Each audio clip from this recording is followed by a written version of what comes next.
Bueno, buenos días. Como decía Esther, nosotras vamos a hablar sobre lo que hemos trabajado en la Mesa de Vivienda y Comunidades Sostenibles. Han participado muchas otras organizaciones en esta mesa, pero nosotras vamos a intentar hacer un resumen en estos 10 minutos. Cuando hablamos de que hay que garantizar el derecho a una vivienda digna, cuando hablamos de que es digna, eso significa que tiene que tener garantizados el agua y la energía, ¿no?, para poder decir que es una vivienda digna. Pero en plena pandemia y tras más de 35.000 muertes en todo el Estado desde el mes de marzo, le queríamos preguntar al Gobierno si cree que es posible cumplir con las mínimas medidas higiénicas sin suministro de agua en el hogar, o si es aceptable que una familia pueda vivir el toque de queda sin luz o sin calefacción en casa.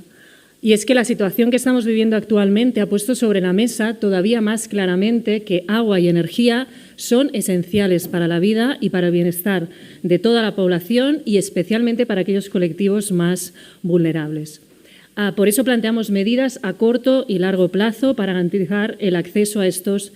suministros básicos. En primer lugar, ante la crisis sociosanitaria que estamos viviendo, es necesario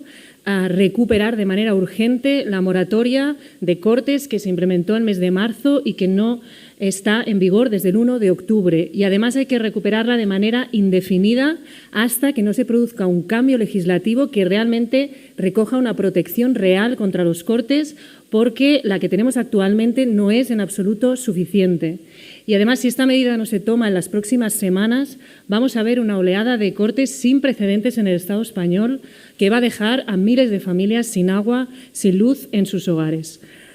Una vez tengamos garantizada esta moratoria y, por tanto, garantizados estos suministros, es necesario implementar cambios estructurales en la legislación futura que incluyan el principio de precaución como protección contra los cortes, que no es más que las empresas tengan la obligación de preguntar al ayuntamiento antes de efectuar un corte si la familia que no está pagando esa factura está en situación de vulnerabilidad.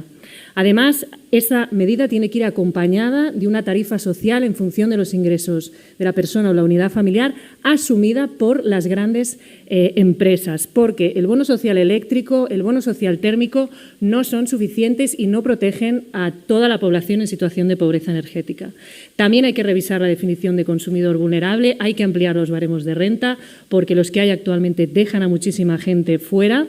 Y también hay que reducir la carga fiscal sobre estos suministros y garantizar un precio asequible de los mismos. Además, hay que poner fin a las prácticas abusivas de estas empresas que están acosando a familias para reclamar esas deudas, que incluso están penalizando a aquellas que no les permiten las propias empresas contratar regularmente sus suministros y no tienen otra alternativa que tenerlos de manera irregular. Además, es muy importante promover modelos de autoconsumo compartido en comunidades energéticas, porque es importante promover un consumo local mucho más eficiente que reduzca las emisiones de CO2, que además será más económico y sobre todo incluirá el pleno derecho a la participación. Las medidas que planteamos aquí son de emergencia, no pueden esperar al 2030 y además son medidas que confrontan directamente al oligopolio y que requieren de un Gobierno valiente que priorice los derechos de las personas por encima de los multimillonarios beneficios de estas grandes empresas y, sobre todo,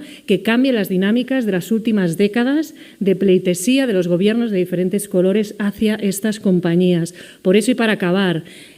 a largo plazo lo que proponemos, y es absolutamente necesario, es un cambio radical en el modelo de gestión de estos servicios básicos hacia un modelo de gestión pública, comunitaria, con vocación de servicio universal y con control y participación de la ciudadanía. Gracias.